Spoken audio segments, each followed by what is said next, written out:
فلا صدق ولا صلى ولكن كذب وتولى ثم ذهب إلى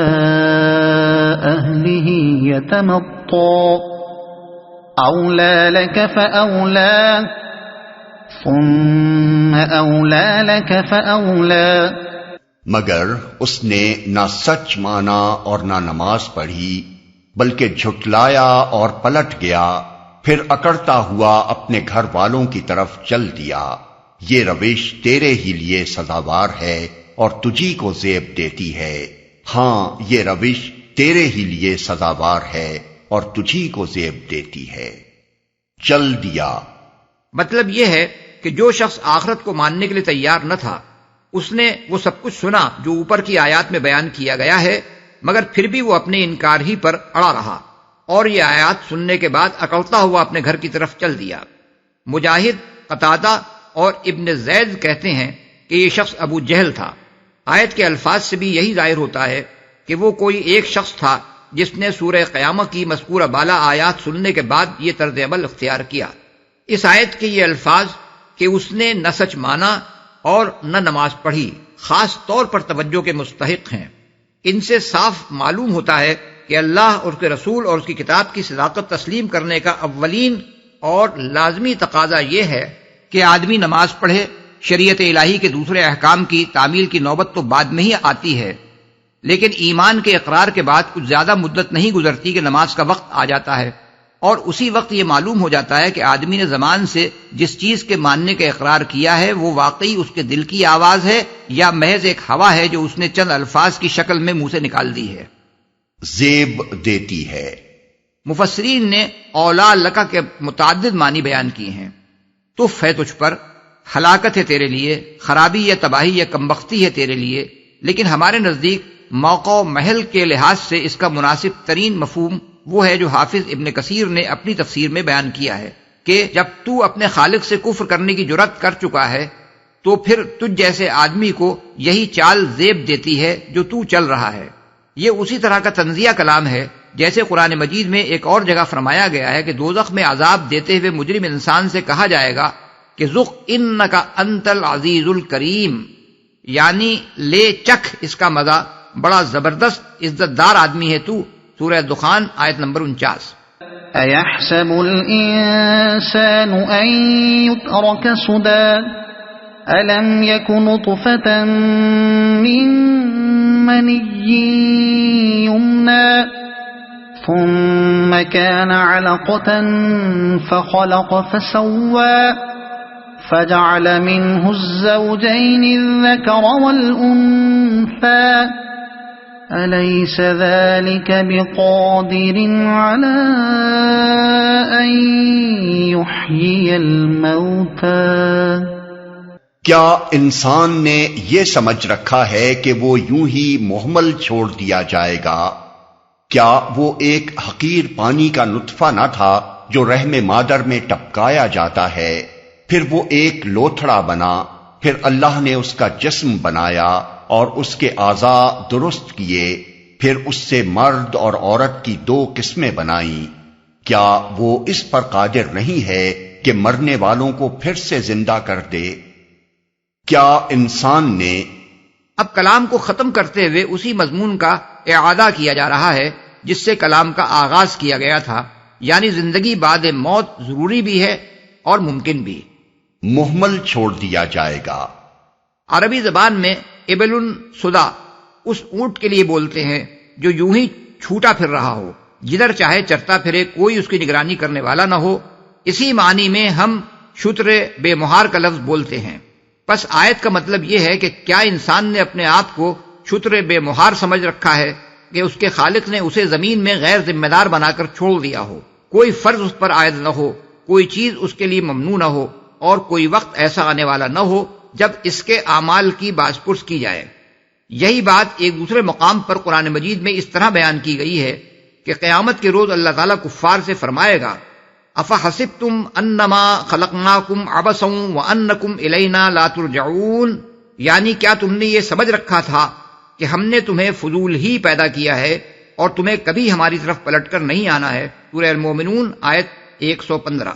ان دونوں مقامات پر زندگی بعد موت کے واجب ہونے کی دلیل سوال کی شکل میں پیش کی گئی ہے۔ سوال کا مطلب یہ ہے کہ کیا واقعی تم نے اپنے آپ کو جانور سمجھ رکھا ہے؟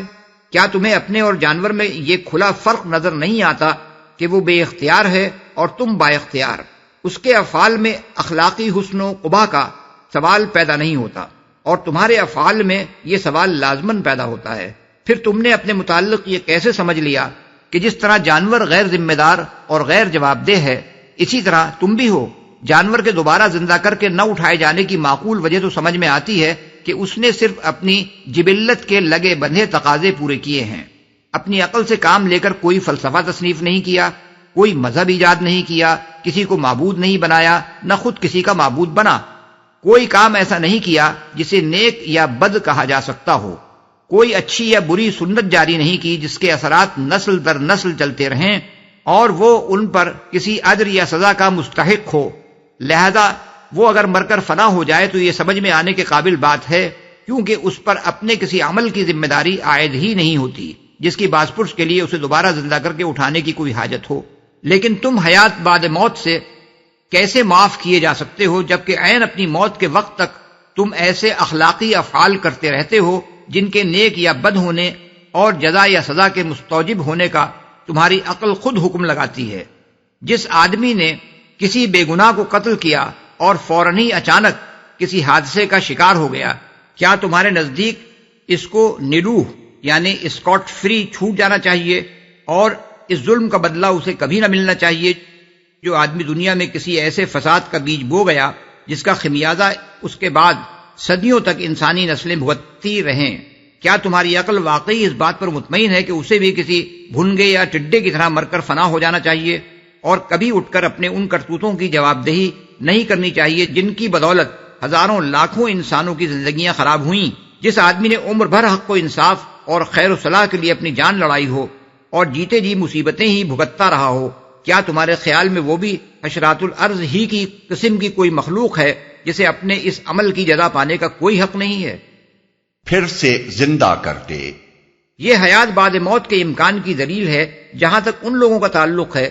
جو یہ مانتے ہیں کہ ابتدائی نطفے سے تخلیق کا آغاز کر کے پورا انسان بنا دینے تک کا سارا فعل اللہ تعالیٰ ہی کی قدرت اور حکمت کا کرشمہ ہے۔ ان کے لیے تو فی الحقیقت اس دلیل کا کوئی جواب ہے ہی نہیں، کیونکہ وہ خواہ کتنی ہی ڈٹائی برتیں ان کی عقل یہ تسلیم کرنے سے انکار نہیں کر سکتی کہ جو خدا اس طرح انسان کو دنیا میں پیدا کرتا ہے وہ دوبارہ بھی اسی انسان کو وجود میں لے آنے پر قادر ہے۔ رہے وہ لوگ جو اس صریح حکیمانہ فعل کو محض اتفاقات کا نتیجہ قرار دیتے ہیں، وہ اگر ہٹ دھرمی پر تلے ہوئے نہیں ہیں تو آخر ان کے پاس اس بات کی کیا توجیہ ہے کہ آغاز آفرینش سے آج تک دنیا کے ہر حصے اور ہر قوم میں